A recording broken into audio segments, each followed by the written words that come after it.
எனக்கு தெரிஞ்சு ஒரு ஒரு தனி நபருக்கு இத்தனை வழக்குகள்ல ஒரே நீதிபதி இந்த மாதிரியான தீர்ப்பு கொடுத்தது வந்து வேற எங்கேயுமே இல்லை. கிட்டத்தட்ட ஒரு 3 மாத காலங்களுக்கு கைது செய்வதிலிருந்து தடை அப்படின்னு சொல்லிட்டு சொன்னாரு. சிகிச்சை எடுக்க போறேன்னு சொல்லிட்டு வெளில வந்தாரு. அப்படி இருக்கும்போது அவர் தொடர்ந்து அவருடைய சேனல்ல வீடியோ போட்டிருக்காரு. அவருடைய ஆஃபீஸ் வந்து எங்க இருக்குன்னா, அவங்க வீட்ல லைக் மாலதி அவங்களோட வீட்ல வந்து இருக்கு. அப்படி பார்க்கும்பொழுது இதுலேருந்தே தெரியுது அவருக்கு உடல்நிலை சரியில்லைன்னு. ஏன்னா இதுக்கு முன்னாடி எத்தனையோ முறை அவர் வந்து அவரை கைது செய்திருக்காங்க. அப்பெல்லாம் வந்து எனக்கு உடம்பு சரியில்லை, கைது செய்ய வந்து விலக்கு அளிக்க வேண்டும் அப்படிலாம் அவர் கேட்டதே இல்ல. அரசியல் ரீதியாக வந்து ஒரு கட்சிக்கு ஒரு ஒரு அரசியல் கட்சி என்ன வேணா பண்ணலாம்.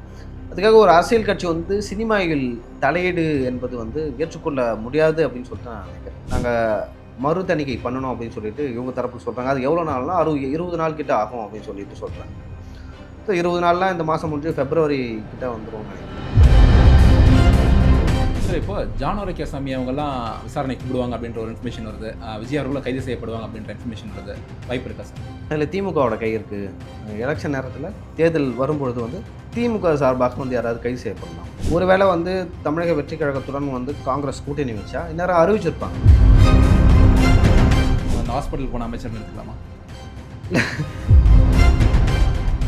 2026 சட்டமன்ற தேர்தலை முன்னிட்டு ஜனவரி 23ஆம் தேதி தேசிய ஜனநாயக கூட்டணியின் மாபெரும் மாநாட்டில் கலந்து கொள்ள தமிழகத்திற்கு வருகை தரும் மாண்புமிகு பாரத பிரதமர் நரேந்திர மோடி அவர்களை வருக வருக என அன்புடன் வரவேற்கும் திரு அஸ்வத்தாமன், மாநில செயலாளர், தமிழ்நாடு பாரதிய ஜனதா கட்சி. பேசு தமிழா பேசு நேயர்கள் அனைவருக்கும் வணக்கம். இன்று நம்முடன் பத்திரிகையாளர் திரு ரியோ செலின் அவர்கள் நம்முடன் இணைந்திருக்கிறார்கள். அவங்களிடம் கேட்பதற்கு நிறைய இருக்கிறது, வாருங்கள் அவங்களிடமே கேட்போம்.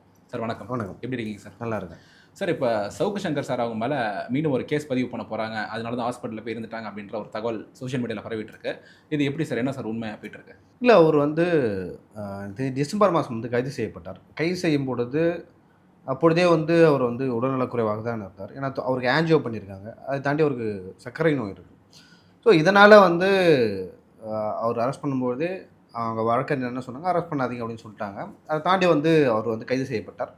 கைது செய்யப்பட்ட போட்டு அவரை சார்பாக வந்து கீழமை நீதிமன்றத்தில் நீங்கள் அவர் வந்து சிகிச்சைக்காக மருத்துவமனையில் சேர்க்க வேண்டும் அப்படின்னு சொல்லிட்டு அவங்க வழக்கறிஞர் சார்பாக ஒரு மனு கொடுக்கப்பட்டது. ஆனால் அந்த மனு மீது வந்து ஒத்து வச்சுட்டாங்க. லைக் பெருசாக நடவடிக்கை எடுக்கல, கொஞ்சம் தள்ளி வச்சாங்க. அதற்கிடையில் வந்து சவுக்கு சங்கர் அவர்களின் தாயார் சென்னை உயர்நீதிமன்றத்தில் ரிட் மனு தாக்கல் செய்யப்படுகிறார். அந்த ரிட் மனு தாக்கல் செய்யப்பட்ட காலகட்டம் வந்து ரொம்ப முக்கியமான காலகட்டம். ஏன்னா அந்த காலகட்டம் வந்து விடுமுறை நாட்கள், கிறிஸ்மஸ் விடுமுறை நாட்கள். கோர்ட்லாம் உங்களுக்கு இருக்காது, 3ஆம் தேதி வரைக்கும் இல்லை, கிட்டத்தட்ட ஒரு 8லேருந்து 10 நாள் நினைக்கிறேன். ஸோ அந்த காலகட்டத்தில் தான் வந்து அரெஸ்ட் பண்ணாங்க. பண்ணும்பொழுது நீதிபதி எஸ்எம் சுப்பிரமணியம் அவர்களிடம் போனது. அவர் வந்து பார்த்தாரு.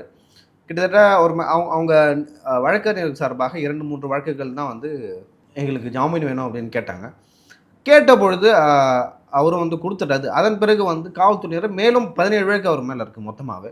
ஸோ அந்த வழக்குகளில் அவரை கைது செய்வதற்கான வாய்ப்பு இருந்ததுன்னு சொல்லிட்டு வழக்கறிஞர்கள் வந்து இதை நீதிபதியிடம் எஸ்எம் சுப்பிரமணியம் அவர்களிடம் சொல்கிறாங்க. நீதிபதி எஸ்எம் சுப்பிரமணியம் அவர்கள் என்ன, அவர் மேலே எத்தனை கேஸ் இருக்கோ அதை எடுத்துகிட்டு வாங்க, நான் எல்லாத்துக்கும் சேர்த்து ஜாமீன் தரேன் அப்படின்னு சொல்லிட்டு ஓன் பெயில். ஸோ எப்போதுமே வந்து ஜாமீனுக்கு வந்து ஷூரிட்டி நிறுத்துவாங்க. ஷூரிட்டினா எப்படின்னா, ஸோ நான் இருக்குன்னா 2 பேரோட அட்ரஸ் ப்ரூஃபு, அதே போல் அவங்க வந்து வீட்டு அட்ரஸ் என்ன, ரேஷன் கார்டு அப்படின்னு சொல்லிட்டு எல்லாத்தையும் கொண்டு வர சொல்கிறாங்க. கொண்டு வர சொல்லிவிட்டு அதன் பிறகு வந்து ஜாமீன் கொடுப்பாங்க. ஸோ அப்படி ஜாமீன் கொடுக்கல, சரி நீங்கள் வந்து ₹1,00,000 பாண்ட் வாங்கிட்டு நீங்கள் கோர்ட்டுக்கு கொடுத்தாங்க, கொடுத்தோடனே வந்து உங்களை ரிலீஸ் பண்ணிடுறோம் அப்படின்னு சொல்லிட்டு சொன்னாங்க. அதன் அடிப்படையும் ஓன் பெயிலில் 17 வழக்குகளையும் வந்து நீதியரசர் எஸ்எம் சுப்பிரமணியம் வந்து கொடுத்தார். எனக்கு தெரிஞ்சு ஒரு ஒரு தனி நபருக்கு இத்தனை வழக்குகளில் ஒரே நீதிபதி இந்த மாதிரியான தீர்ப்பு கொடுத்தது வந்து வேறு எங்கேயுமே இல்லை. கிட்டத்தட்ட ஒரு 3 மாத காலங்களுக்கு கைது செய்வதிலிருந்து தடை அப்படின்னு சொல்லிட்டு சொன்னார். அதன் பிறகு சவுக்கு சங்கர் அவர்கள் வந்து வெளில வந்தார். வெளியில் வந்து பல்வேறு நிகழ்ச்சிகளை நீங்கள் பேசியிருப்பார், நீங்கள் பார்த்துருக்கலாம். ஸோ அதன் பிறகும் வந்து அவர் மருத்துவ பரிசோதனை மற்றும் சிகிச்சை தொடர்ந்து வந்து எடுத்துக்கொண்டு தான் இருந்தார். அப்படி எடுத்துக்கொண்டு இருக்கும்பொழுது ஒரு தரப்பினர் என்ன பண்ணாங்க, காவல்துறை தரப்பினர் ஒரு சிலர், எனக்கு தெரிஞ்ச சேட்டு அப்படின்னு சொல்லிட்டு நினைக்கிறேன், ஒரு காவல் ஆய்வாளர், அவர் வந்து உயர்நீதிமன்றத்தில் ஒரு வழக்கு தாக்கல் செய்கிறார். அந்த வழக்கில் என்ன சொல்லியிருக்காருன்னா, சவுக்கு சங்கர் அவர்கள் ஏன் வெளில வந்தார்னா, அவருக்கு உடம்பு சரியில்லைன்னு சொல்லிட்டு வெளில வந்தார், சிகிச்சை எடுக்க போகிறேன்னு சொல்லிட்டு வெளில வந்தார். அப்படி இருக்கும்போது அவர் தொடர்ந்து அவருடைய சேனலில் வீடியோ போட்டிருக்கார். அவருடைய ஆஃபீஸ் வந்து எங்கே இருக்குன்னா, அவங்க வீட்டில் லைக் மாலதி அவங்களோட வீட்டில் வந்து இருக்குது. அப்படி இருக்கும்போது அந்த வீட்டிலேருந்து தான் வந்து வீடியோ போடுறாரு. வீடியோ போடும்பொழுது அதை தாண்டி வந்து அவர் டெய்லி போயிட்டு சிகிச்சை லைக் மருத்துவர்களை பார்த்துட்டு ஆலோசனை, அதே போல் டேப்லெட்ஸும் கண்டினியூஸாக எடுத்துருக்காரு. இப்போ ரீசெண்டாக வந்து அவருக்கு வந்து இன்னொரு உடல்நலக்குறைவாகவும் ஏதோ ஒரு சிகிச்சை அளிக்கப்பட்டது. ஸோ அதற்கும் வந்து டாக்டர் என்ன சொன்னாங்க, நீங்கள் வந்து மருத்துவமனையில் வந்து அனுமதிக்கப்பட வேண்டும் அப்படின்னு சொல்லிட்டு சொன்னாங்க. அவரும் வந்து சிகிச்சை எடுத்திருந்தார். அந்த ஃபோட்டோவும் நீங்கள் பார்த்துருப்பீங்க. அப்படி பார்க்கும்பொழுது இதுலேருந்தே தெரியுது அவருக்கு உடல்நிலை சரியில்லைன்னு. ஏன்னா இதுக்கு முன்னாடி எத்தனையோ முறை அவர் வந்து அவரை கைது செய்திருக்காங்க. அப்பெல்லாம் வந்து எனக்கு உடம்பு சரியில்லை, கைது செய்ய வந்து விலக்கு அடிக்க வேண்டும் அப்படிலாம் அவர் கேட்டதே இல்லை. இப்போ ஏன் கேட்குறாங்கன்னா, அவருக்கு இப்போ வந்து உண்மையாகவே உடம்பு சரியில்லை. ஸோ அதனால் அந்த மாதிரியான ஒரு விஷயத்த கேட்குறாரு. ஸோ இந்த வழக்கு வந்து நான் சொன்னேன்ல, அவர் வந்து வீடியோ போட்டிருக்காரு. ஸோ அதில் அந்த அந்த அதனால் வந்து அவருக்கு உடம்பு சரியில்லை அப்படின்னு சொல்லிட்டு காவல்துறையை நடிச்சுக்கிட்டு சென்னை உயர்நீதிமன்றத்தில் வழக்கு போடுறாங்க. அப்படி போடும்பொழுது நீதியரசர் வேல்முருகன் அவர்களிடம் போகுது. நீதியரசர் வேல்முருகன் அவர்களிடம் போகும்பொழுது இவங்க தரப்பு என்ன நினைக்கிறாங்க, சவுக் சங்கர் அவருடைய தரப்பு அவர்கிட்ட போனால் வந்து எனக்கு எதிராக தீர்ப்பு வருவதற்கு வாய்ப்பு இருக்குது. ஸோ அதனால் வந்து வேறு நீதிபதியிடம் இந்த வழக்கை வந்து கொடுக்க வேண்டும் சொல்லிட்டு சவுக் சங்கர் அவருடைய வழக்கறிஞர்கள் சொல்கிறாங்க. அதுக்கு வந்து நீதியரசர் வேல்முருகன் என்ன சொல்கிறாங்கன்னா, உங்களுக்கு வந்து வேறு நீதிபதியிடம் இந்த வழக்கு போகணுன்னா சென்னை உயர்நீதிமன்றத்தில் தலைமை நீதிபதி இருக்கார், அவர்கிட்ட போயிட்டு இந்த வழக்கை வந்து மாற்றி கொடுங்கன்னு கேளுங்க, அவர் கொடுப்பாரு, அதன் பிறகு நான் பண்ணுறேன் அப்படின்னு சொல்லியிருக்காரு. ஸோ அதற்கிடையே வந்து இன்றைக்கி அந்த கேஸ் வந்து ஒரு 2:30 மணிக்கு வருது. வரும்போது வேல்முருகன் அவர்கள் வந்து என்ன உத்தரவிட போகிறான்னு சொல்லிட்டு தெரியல. ஏன்னா காவல்துறை தரப்பினர் ஒரு பென் டிரைவில் என்ன கொடுத்துருக்காருன்னா, இது வரைக்கும் இத்தனை நாள் வந்ததில் வெளிவந்ததில் வீடியோ, அந்த வீடியோவெல்லாம் பென் டிரைவில் கொடுத்து அவரிடம் கொடுத்துருக்காங்க. ஸோ இவர் வந்து ஹாஸ்பிட்டல் போல் சிகிச்சை எடுக்கலன்னு சொல்லிட்டு இவங்க தரப்பு சொல்கிறாங்க. ஆனால் உண்மையாகவே வந்து சவுக் சங்கர் அவர்களுக்கு உடம்பு சரியில்லை. ஏன்னா அவங்க தரப்பில் நான் விசாரிச்சு பார்த்தேன். அவங்க தரப்பில் என்ன சொல்கிறாங்கன்னா, அவருக்கு வந்து கொஞ்சம் இப்போ முடியல, அதனால தான் பெட்டில் போய் சேர்ந்துருக்காரு. ஏன்னா அவர் போய் பெட்டில் படுத்து இருக்குது அந்த மாதிரியான ஃபோட்டோக்கள்லாம் வெளியிடவே மாட்டார். இப்போ வெளியிடுறாருன்னா அவருக்கு உடம்பு சரியில்லை. புரியுதுங்களா? இதுக்கு முன்னாடியும் வந்து அவர் இந்த மாதிரி நான் முன்னாடியே சொன்ன மாதிரி போய் பெட்டில் வந்து பயந்துக்கிட்டுலாம் போய் படுக்கிறது இல்லை. இப்போ உண்மையாகவே அவருக்கு உடல்நிலை சரியில்லை. அதனால தான் வந்து அந்த மாதிரியான புகைப்படங்கள்லாம் வெளியிடுறாரு. நிறைய பேர் அது நாடகம், உண்மை இல்லை அப்படின்னு சொல்லிட்டு சொல்கிறாங்க. அதெல்லாம் உண்மை இல்லை. உண்மையாகவே அவருக்கு வந்து உடம்பு சரியில்லை. ஸோ இப்போ நீதிமன்றத்தில் வந்து அந்த மனு வந்து தாக்கல் செய்வாங்க. என்னென்ன உடல்நிலை அவர் பாதிப்புகள் ஏற்பட்டிருக்கு, என்னென்ன சிகிச்சைகள் எடுத்துக்கொண்டிருக்காரு, அதை பார்த்துட்டு வந்து நீதிபதி அவர்கள் நீங்கள் வந்து இந்த ஜாமீனில் தொடரலாம் அப்படின்னு கூட சொல்கிறதுக்கான வாய்ப்பு இருக்குது. இல்லை வேறு ஏதாவது தீர்ப்பு வருமா அப்படின்னு சொல்லிட்டு நம்ம பொறுத்துன்னு தான் பார்க்கணும். சார், இப்போ தாவேக்காவோட தலைவர் விஜய் அவர்கள் சிபிஐ அலுவலகத்துக்கு 2வது தடவை போயிட்டு வந்திருக்காங்க. என்ன இன்ஃபர்மேஷன்ஸ் வருது சார் அப்போ அங்கேருந்து? இல்லை, முதல்ல இது வந்து ஒரு நிறைய பேர் என்ன சொல்கிறாங்க, அரசியல் நோக்கத்துக்காக இது பண்ணுறாங்க அப்படின்னு சொல்லிட்டு. பாஜக வந்து ஒரு மாநிலத்தில் ஆட்சியை பிடிக்கனா இந்த மாதிரியான ஏஜென்சி வச்சு பல வேலைகளை செய்வாங்க. அதில் வந்து ஒன்று தான் இது. ஜனநாயகன் படத்தில் வந்து இந்திய இறையாண்மைக்கு எதிராக பேசப்பட்டதானா? இல்லை. இல்லை இந்திய அரசாங்கங்களுக்கு ஏதாவது பேசப்பட்டதுன்னா? இல்லை. இங்கே வந்து பாஜக மாதிரி நிறைய கட்சி வரும். இதுக்கு முன்னாடி காங்கிரஸ் இருந்தது, அதுக்கு முன்னாடி வந்து ஜனதா தளம், அது கூட்டணி கட்சிகள்லாம் இருந்தது. இப்போ ஒவ்வொரு தடவையும் பார்த்தீங்கன்னா ஒவ்வொரு கட்சி வந்து தமிழ்நாட்டை ஆளும். ஸோ அந்த கட்சி தான் இந்திய அரசாங்கம், இல்லை இந்தியா அப்படின்னு நம்ம எடுத்துக்கொள்ளக்கூடாது. அது ஒரு கட்சி. அந்த கட்சியில் இருக்கிற அமைச்சர்களால் வந்து இந்தியா ரூல் பண்ணப்படுது. அப்போது நம்ம ஒரு அரசியல் ஒரு பத்திரிகையாளராகவோ அல்லது ஒரு படமாகவோ நம்ம யாரை விமர்சிப்போம்னா அவங்கள தான் விமர்சிப்போம். ஸோ அந்த வகையில் ஜனநாயகன் படத்தில் வந்து நிறைய விமர்சனங்கள் வந்து பாஜக மேலே இருக்கலாம், மத்தியில் ஆளும் பாஜக மேலே இருக்கலாம். அதே போல் மாநிலத்தில் ஆளும் தமிழக அரசின் மேலும் திமுக அரசின் மேலும் கூட இருக்கலாம். அதற்காக ஒரு படத்தை முடக்குவது என்பது ஏற்றுக்கொள்ளக்கூடாது அப்படின்னு நான் நினைக்கிறேன். ஏன்னா எப்பொழுதுமே வந்து அவருடைய படம் பொங்கல் அன்று வரும். ஆனால் இந்த முறை நீங்கள் பார்த்துருக்கலாம், வரவே இல்லை. அவர் ரசிகர்கள்லாம் ஏமாந்துட்டாங்க.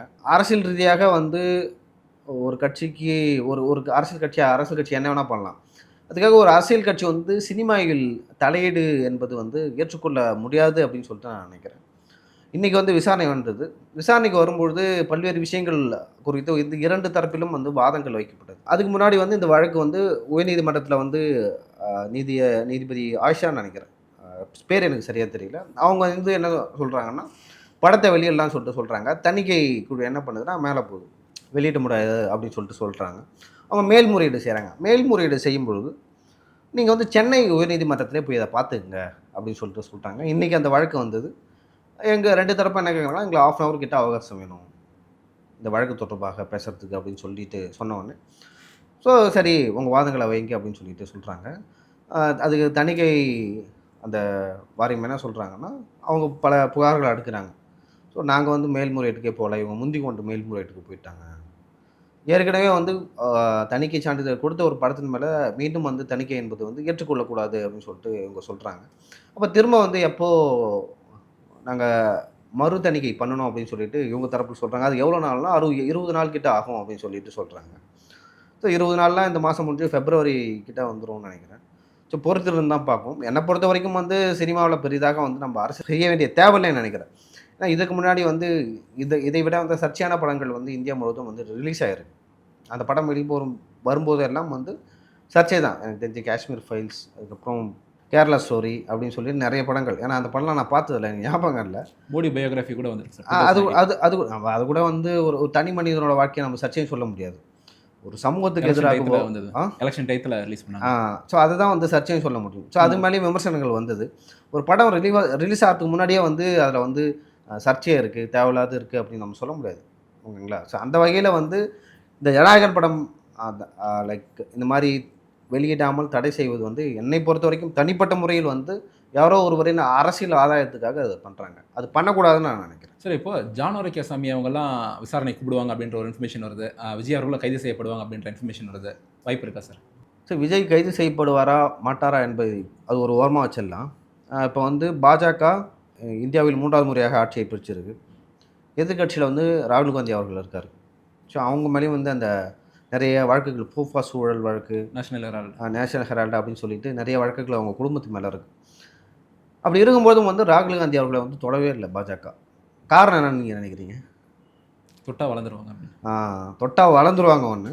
அதை தாண்டி வந்து எதுக்கு தேவையில்லாமல் சர்ச்சையாக ஆகணும்? நம்ம எதுக்கு லைம் லைனில் வைக்கணும்? ஒரு வேளை வந்து பாஜக அவர்கள் அவங்க ஊழலே செய்திருந்தாலும் அதை நம்ம கைது செஞ்சால் அதுக்கு அவர்கள் சாதகமாக போவோம், ஒரு சிம்பத்தி கிரியேட் ஆகும் அப்படின்னு சொல்லிட்டு பாஜக பண்ணலை. ஸோ இங்கேயும் வந்து நான் அப்படி தான் பார்க்குறேன். விஜய் அவர்களை வந்து அவர் மேலே வந்து குற்றப்பத்திரிக்கையில் அவர் பெயரை சேர்த்தாலோ அல்லது அவர் வந்து கைது செய்யப்பட்டாலோ அது வந்து அவருக்கு ஃபேவராக மாறும். தமிழக அரசியல் களமே மாறும். அதை பாஜக ஒருபோதும் செய்ய மாட்டாங்க. அவரை சுற்றியிருப்பவர்களை கூட கைது செய்வதற்கான வாய்ப்பு இருக்குது, பண்ணலாம், ஏதாவது ஒரு விஷயம் இருக்குது. ஆனால் விஜய் அவர்களை வந்து பண்ண மாட்டாங்க. அது மிகப்பெரிய ஆன்டி பிஜேபி ஒரு ஒரு மைண்ட் செட் வந்து தமிழ்நாட்டில் இருக்குது. அது இன்னுமே அதிகமாகும். ஸோ அந்த மாதிரியான தவறான முடிவை வந்து இவங்க செய்ய மாட்டாங்க. இப்போ கெஜ்ரிவால் அவர்களை வந்து டெல்லியில் கைது பண்ணதுக்கு ஒரு காரணம் இருக்குது. அந்த மதுபான ஊழல் வழக்கு, கொள்முதல் செஞ்சதுக்கான ஊழல் வழக்கில் வந்து அவர் கைது செய்யப்பட்டார். அதுக்கு ஒரு காரணம் இருந்துச்சு. ஏன்னா அந்த கட்சி முழுக்க நாங்கள் ஊழலே செய்யலை அப்படின்னு சொல்லிட்டு தான் வந்தாங்க. சரி, அப்படி சொன்ன ஒருவரே ஊழல் செஞ்சுருக்காரு, அவரை உள்ளே வைக்கணும் அப்படின்னு சொல்லிட்டு வச்சாங்க. அதில் ஒரு நியாயம் இருக்குது. விஜய்க்கும் அந்த சம்பவத்துக்கும் சம்மந்தமே இல்லை. அந்த கூட்டத்துக்கு அவர் போனார், பேசினார். அந்த மாதிரியான ஒரு சம்பவம் நடந்துருச்சு. அவரை ஒரு சாட்சியாக கூப்பிட்டுருக்காங்க. ஒரு சாட்சியாக கூப்பிடும்பொழுது சாட்சியை வந்து குற்றப்பத்திரிக்கைகளை சேர்த்தாலோ அல்லது நீங்கள் பார்த்துருக்கலாம், அவர் பேசிகிட்டு இருந்தார், அந்த சம்பவம் நடந்தது, அல்லது வந்து அவர் தான் செஞ்சார், அவர் தான் காரணம் அப்படின்னு சொல்லிட்டு சொன்னாலும் வந்து அதை ஏற்றுக்கொள்ளக்கூடியதில்லை. அதை தாண்டி அவர் ஏன் தாமதமாக வரணும் அப்படின்னு கேட்குறாங்க. இந்தியாவை பொறுத்த வரைக்கும், குறிப்பாக தமிழ்நாட்டை பொறுத்த வரைக்கும் வந்து இந்த அரசியல் கூட்டங்கள்லாம் வந்து தலைவர்கள் சொன்ன நேரத்துக்கு வரமாட்டாங்க. ஏன்னா அவங்களுக்கு 1008 வேலை இருக்கும், நிறைய மீட்டிங்ஸ் இருக்கும், ஏதோ ஒரு காரணத்தால் கூட்டம், நிறைய காரணங்கள் இருக்கும். ஸோ அதனால் வந்து அவரால் வர முடியல. ஸோ அதெல்லாம் ஒரு காரணமாக எடுத்துக்க மாட்டாங்கன்னு நான் நினைக்கிறேன் பர்சனலாக. ஸோ பொறுத்திருந்து பார்க்கலாம் விஜய் அவர்களுக்கு வந்து என்ன நடக்குது. சிபிஐ வந்து இந்த வழக்கை எனக்கு தெரிஞ்சு ஓரளவுக்கு தேர்தல் வரைக்கும் நீடிப்பாங்க. இதை வந்து இன்னும் கொஞ்சம் ஹைப்புக்கு கொண்டு போய் ஒன்றும் இல்லாத கேஸாக மாற்றிடுவாங்க. எலெக்ஷனுக்கு அப்புறம் வந்து இதை பற்றி யாருமே பேச மாட்டோம். நீங்கள் எழுதி வச்சுங்க. அப்போ இதில் வந்து யாரும் தண்டிக்கப்பட மாட்டாங்கன்னு எடுத்துக்கலாமா சார்? ஒரு சிலர் என்ன சொல்கிறாங்கன்னா, அதில் திமுகவோட கை இருக்குது. எலெக்ஷன் நேரத்தில் தேர்தல் வரும்பொழுது வந்து திமுக சார்பாக வந்து யாராவது கைது செய்யப்படலாம், இல்லை யாராவது வந்து சிக்க வைக்கப்படலாம் அப்படின்னு சொல்கிறாங்க. ஸோ அது பொறுத்து தான் பார்க்கணும். இந்த மாதிரியான நியூஸ் தான் வந்து தியரிஸ் வந்து வந்துட்டுருக்கு, நியூஸ் பேப்பர்லேயும் சரி, சமூக வலைதளங்களும் சரி. அதை நம்ம பொறுத்துன்னு தான் பார்க்கணும். அவங்க அந்த ஹாஸ்பிட்டல் போன அமைச்சர்னு எடுத்துக்கலாமா? இல்லை நம்ம சொல்ல முடியாது. இல்லை சார், அவங்க தரப்பில் வந்து செந்தில் பாலாஜி சிறைக்கு போக போகிறாரு அப்படின்னு சொல்லிட்டு சொல்கிறாங்க. அது காரணமே செந்தில் பாலாஜின்னு ஒரு தரப்பு சொல்கிறாங்க. பட் எது உண்மை, அதுக்கான ஆதாரம் எங்கே இருக்குது? சரி, எதுவுமே தெரியல. அது தெரியாமல் நம்ம சொல்ல முடியாது, அது பேசவும் கூடாது அப்படின்னு நினைக்கிறேன். சார், இப்போ இன்றைக்கி சட்டசபையில் கவர்னர் இன்றைக்கி பேச வேண்டியது ஒரு 13 காரணங்கள் சொல்லி அவர் பேசாமல் தவிர்த்திருக்காரு. இது எப்படி சார்? கவர்னரும் தமிழக அரசாங்கம் அந்த தேர்தல் நெருங்கிடுச்சு, இன்னும் அந்த மோதல் போக திறந்துட்டே இருக்காங்க. ஆக்சுவலாக தமிழ்நாட்டில் வந்து திமுக ஒரு நல்ல ஸ்ட்ராட்டஜியை வந்து கையாளுறாங்க. என்னென்னா, நாங்கள் வந்து இங்கே தமிழ்நாட்டை பொறுத்தவரையும் எப்படின்னா, மத்தியில் யாரெல்லாம் வந்து மத்தியில் இருக்கிற அரசாங்கத்தை எதிர்க்கிறார்களோ அவர்கள் வந்து மாநிலத்தில் வந்து மக்களை ஒரு மாதிரி எப்படி சொல்கிறது, வைப்பிலே வச்சுருக்க முடியும். கொஞ்சம் தூண்டி விட்டு, அங்கே பாருங்கள் மத்திய அரசு நமக்கு நிதி தர மாட்டேங்குது, நம்மளுக்கு எந்த திட்டங்களும் கொண்டு வர மாட்டுறாங்க, தமிழுக்கு எதிராக செயல்படுகிறது. சமஸ்கிருதத்துக்கு வந்து இத்தனை கோடி ஒதுக்குறாங்க, தமிழுக்கு ஒதுக்கலை அப்படின்னு சொல்லிட்டு இந்த மாதிரியான விஷயங்களை வந்து நீங்கள் பேச பேச மக்கள் வந்து ட்ரிகர் ஆவாங்க. ட்ரிகர் ஆகும்போது இங்கே மாநிலத்தில் இருக்கிற அரசு வந்து தமிழக மக்களுக்கு ஆதரவாக செயல்படுற மாதிரியான ஒரு தோற்றத்தை உருவாக்க முடியும். அந்த விஷயத்தை திமுக ரொம்ப சிறப்பாக செய்கிறாங்க.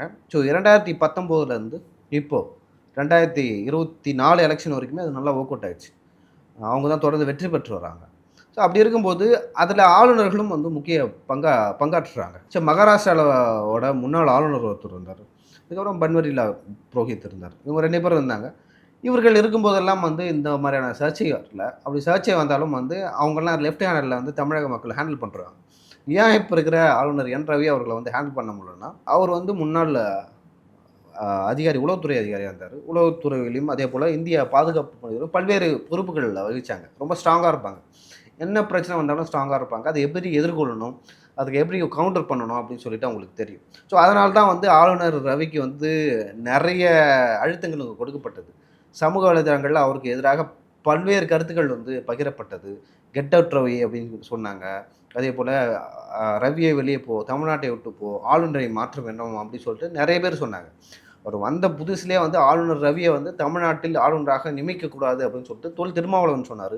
மார்க்சிஸ்ட் கம்யூனிஸ்ட் கட்சிகள் சொன்னிச்சு. அதுக்கான காரணம் என்னென்னா, அவர் வந்து இங்கே இருக்கிற திமுக கட்சிக்கும் சரி, அதே போல் இங்கே இருக்கிற எப்படி சொல்கிறது, லைக் இங்கே இருக்க ஏற்கனவே மாநில அரசுக்கு இருக்கும் அதிகாரங்களை வந்து பறிக்கிற மாதிரியான சில விஷயங்களை அவர் பண்ணார். அதே போல் மசோதாவுக்கு ஒப்புதல் தர முடியாது அப்படின்னு சொல்லிட்டு நிறைய விஷயங்களை பண்ணாங்க.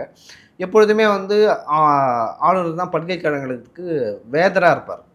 துணை வேந்தராக ஒருத்தவங்க இருப்பாங்கன்னு வச்சிங்களேன் அந்தந்த பல்கலைக்கழகத்தில். அதை வந்து இப்பொழுது பல்கலைக்கழகங்களின் வேந்தராக தற்பொழுது முதல்வர் இருக்கார்.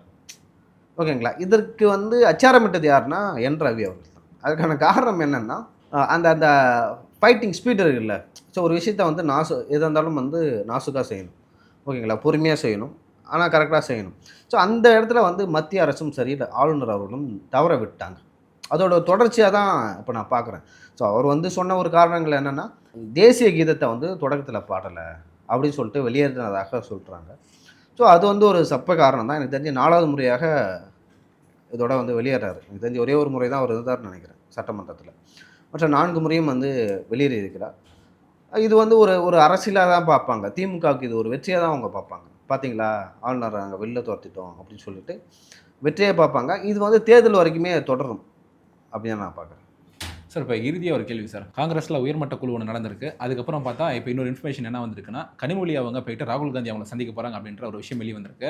இப்போது என்ன சார் ஆகிட்டு இருக்கு திமுக காங்கிரஸ் கூட்டணியில்? இல்லை, என்னை பொறுத்த வரைக்கும் வந்து காங்கிரஸ் வந்து விஜயை பயன்படுத்தி கொள்கிறார்கள் அப்படின்னு தான் நான் பார்க்குறேன். ஏன் அப்படி நான் சொல்கிறேன்னா, ஒருவேளை வந்து தமிழக வெற்றி கழகத்துடன் வந்து காங்கிரஸ் கூட்டணி வச்சா இந்நேரம் அறிவிச்சிருப்பாங்க. ராகுல் காந்தி விஜய் அவர்களுடன் வந்து கூட்டணி வைக்க போகிறாங்கன்னா இந்நேரம் சொல்லியிருப்பார். இந்நேரம் கேரளாவிலும் சரி, அதே போல் இங்கேயும் வந்து அந்த பிரச்சாரத்தை ஆரம்பிச்சிருப்பாங்க. ஓகேங்களா? நாங்கள் வந்து கேரளாவில் ஆட்சி பிடிக்க போகிறோம் விஜய் கூட்டணி அப்படின்னு சொல்லிட்டு. இன்னுமே ஏன் அமைதியாக இருக்காங்கன்னா, ஏன்னா அந்த உயர்மட்ட குழு நடந்தது இல்லை. ஸோ உள்ளே என்ன நடந்தது அப்படின்னு சொல்லிட்டு எனக்கு பர்சனலாக தெரியும். நிறைய பேர் வந்து என்னோட நண்பர்கள் வந்து ஷேர் பண்ணாங்க. அவங்க சொல்லும்பொழுது வந்து தமிழக காங்கிரஸ் கமிட்டியின் சார்பாக பல நிர்வாகிகள், அதே போல் இங்கே இருக்கிற எம்பிக்கள் நிறைய பேர் அவங்களோட கருத்தை அங்கே பகிர்ந்து கொண்டாங்க. பகிர்ந்து கொள்ளும்போது ராகுல் காந்தி சில கேள்வி கேட்டார். அதுக்கு வந்து இங்கே இருக்கிற தமிழக நிர்வாகிகள் யாரும் பதில் சொல்ல. அதே போல் சிதம்பரம் அவர்களும் பேசியிருக்காரு, கார்த்திக் சிதம்பரம் அவர்களும் வந்து பேசியிருக்காரு. அவங்க கருத்தை சொன்னாங்க. ஆனால் ராகுல் காந்தி கேட்ட சில கேள்விகளை வந்து காங்கிரஸால் பதில் சொல்ல முடியல. ஸோ அதில் வந்து அந்த கேள்வி கூட நான் சொல்லக்கூடாதுன்னு நினைக்கிறேன், இப்போதைக்கு வேணாம். ஸோ சில கேள்விகள் கேட்டாங்க, அதை வந்து காங்கிரஸாரால் பதில் சொல்ல முடியல. அப்படி பதில் சொல்லாத பொழுது ஸோ அப்போயே வந்து ராகுல் காந்தி அவர்கள் வந்து புரிஞ்சுக்கிட்டார். நாமளும் புரிஞ்சுக்கலாம், தமிழக வெற்றி கழகத்துடன் காங்கிரஸ் கூட்டணி வைக்க விருப்பம் இல்லை, இல்லை வைக்க மாட்டாங்க அப்படின்னு தான் எடுத்துக்கலாம். ஸோ அதை நான் என்னை பொறுத்த வரைக்கும் கனிமொழி ஏன் சந்திக்க போகிறாங்கன்னா, சீட் நெகோசியேஷன். நீங்கள் வந்து தமிழக வெற்றி கழகத்துக்கு போகாதீங்க, இந்த சட்டமன்ற தேர்தலில் உங்களுக்கு குறைவாக சீட்டு கொடுக்குறோம், நாடாளுமன்ற தேர்தலில் நீங்கள் எக்ஸ்ட்ரா கூட வாங்கிங்க, இல்லை அதே 10 சீட்டு கூட தரோம் அப்படியான ஒரு வாக்குறுதிகள் கொடுக்கலாம். இல்லை தமிழ்நாட்டில் என்ன அரசியல் நிலவரம் அப்படின்னு சொல்லிட்டும் பேசலாம். சரி, இந்த மாதிரியான விஷயங்கள் இருக்குது. ஏற்கனவே வந்து இதே போல் 2021 அந்த சட்டமன்ற தேர்தலையும் இந்த மாதிரி ஒரு பிரச்சனை வந்தது. அப்போ சபரீசன் அவர்கள் தான் போயிட்டு டெல்லியில் இருக்கிற சோனியா காந்தி மற்றும் ராகுல் காந்தி போய் பார்த்தாரு. அப்போ அந்த பிரச்சனை வந்து ஓரளவு சரி செய்யப்பட்டது. இப்போ வந்து கனிமொழி பார்க்குறாங்க. ஏன் கனிமொழி பார்க்குறாங்கன்னா, சரி, கனிமொழி வந்து டெல்லி அரசியலை வந்து அவங்க கைக்குள்ளே வச்சுருக்காங்க அப்படின்னு சொல்லிட்டு நம்ம எடுத்துக்கலாம். சார் நிறைய விஷயங்களை குறித்து எங்கிட்ட பேசுனீங்க சார். சவுக்கு சங்கர் சார் அவர்கள் நலம் பெற எங்கள் சேனல் சார்பாக வாழ்த்துக்கள். உங்களுக்கு நன்றி. நன்றி.